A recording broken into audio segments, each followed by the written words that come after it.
ارشد شریف کون ہے؟ شاید یہ سوال آج کوئی بھی نہیں کرتا ہوگا۔ ایسے سوالات عموماً سوشل میڈیا پر، گوگل پر لکھے جاتے ہیں۔ جب کسی شخصیت کے مرنے کی خبر یا ان کے ساتھ پیش آنے والا سانحہ یوٹیوب، فیس بک یا ٹویٹر وغیرہ پر وائرل ہوتا ہے، بہت سے لوگ جانتے ہوئے اس شخصیت سے متعلق خبر پر اکتفا کرتے ہیں، جبکہ بہت سے لوگ معاملے اور سانحے کی سنگینی یا بڑے نام کی بڑی خبر سے تاثرات لیتے ہوئے اس شخصیت کے بارے میں جاننے کے لیے گوگل، یوٹیوب یا فیس بک وغیرہ کا رخ کرتے ہیں اور شخصیت کے مرنے کے بعد اس کے مشن، مقصد یا حالات زندگی سے واقف ہوتے ہیں۔ لیکن یہ ارشد شریف کی خبر تھی، وہ ارشد شریف جس کی دیانتداری، سچائی، حق گوئی اور حب الوطنی کی چمک سے ہر گھر روشن تھا۔ ارشد شریف ان نامور لوگوں میں سے تھا جس نے ٹی وی پر کارٹون دیکھنے والی نئی نسل کو بھی اپنے آپ سے متعارف کروایا تھا،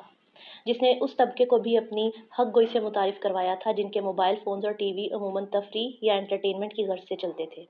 اور یہ سب اس لیے تھا کہ وہ اس مہم پر نکلا جو ایک سچے مسلمان کو معاشرے میں بڑھتے ہوئے ظلم و ستم اور ناانصافی کے لیے آواز بلند کرنے پر مجبور کرتی ہے۔ آج بے تحاشا کام کرنے کے بعد کچھ وقت سستانے کی غرض سے ایک نظر موبائل پر دوڑائی۔ ابھی موبائل آن ہی کیا تھا، یوٹیوب کی ایپ کھولی اور سامنے ایک بڑی خبر اعصاب پر دھماکہ کرنے کو تیار کھڑی تھی۔ ارشد شریف کی شہادت کی خبر۔ سرخی کچھ یوں تھی: ارشد شریف کا کینیا میں قتل۔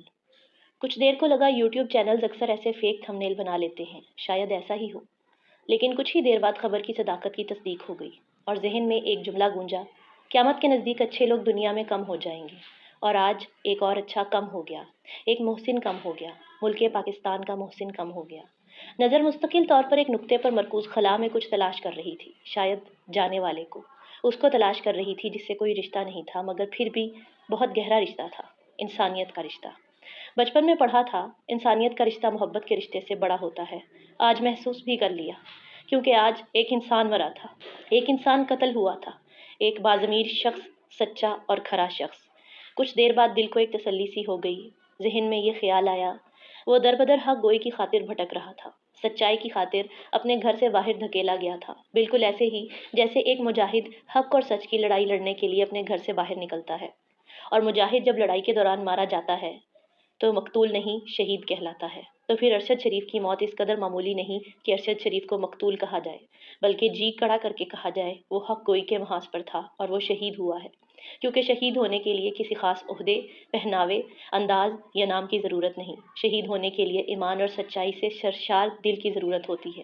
ارشد شریف کے سر پر گولی ماری گئی تھی، شاید یہ بتانے کو کہ کیسے ظلم اور ناانصافی کے خلاف چلنے والی سوچ اور فکر کو دبا دیا جاتا ہے، لیکن بتانے والے یہ تو بھول ہی گئے تھے کہ حق گوئی، سچائی اور ایمانداری کی آواز تو رب کی آواز ہے، اور کوئی طاقت ایسی نہیں جو ہمارے رب کا مقابلہ کر لے۔ وہ رب جس نے ایک ارشد شریف پیدا کیا، اس نے نہ جانے کتنے ارشد شریف اس کی وفات سے قبل ہی اس کے مشن کو آگے لے کر چلنے کے لیے تیار کر دیے ہوں گے۔ بس اتنا سوچنا تھا کہ دل کو حوصلہ سا ہو گیا، ایک تسلی ملی کہ جانا تو سبھی نے ہے، آج نہیں تو کل ارشد شریف کا بھی یہی وقت مقرر تھا، اور جیسے جانا لکھا تھا وہ بھی طے تھا، اور یقیناً ارشد شریف کی موت شہادت سے کم نہیں لگتی۔ ابھی کچھ دیر پہلے ارشد شریف کے جسد خاکی کے متعلق جاننے کے لیے یوٹیوب کھولی اور گھنٹہ بھر ارشد شریف کی وفات پر ہونے والے معاملات پر نظر دوڑاتی رہی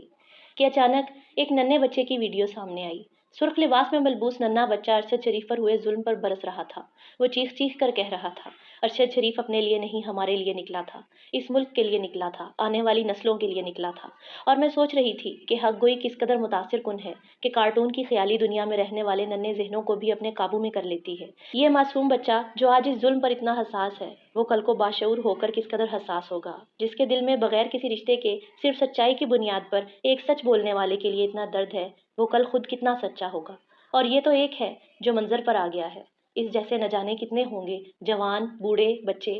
جو اس ایک نقصان کی بھرپائی کے لیے کھڑے ہوں گے۔ اور پھر دل کو تسلی ہو گئی۔ ارشد شریف کی موت پر بظاہر لگتا نہیں کہ کوئی دل مطمئن ہوگا، لیکن پھر بھی اگر ہے کوئی مطمئن تو لمحہ فکریہ ہے اس کے لیے، کیونکہ حق گوئی کرنے والے اور سچ بولنے والے تو رب کی طرف سے معمور کیے جاتے ہیں، اور وہ ایسے کروڑوں حق گوئی کرنے والے پیدا کر دے گا، کیونکہ ارشد شریف مرا نہیں ہے، ارشد شریف کی موت ہوئی ہے، اس کے نظریے کی موت نہیں ہوئی ہے۔ ارشد شریف کی موت اس کے مقصد اور نظریے کو کئی دلوں میں زندگی دے گی۔ ارشد شریف کی موت تو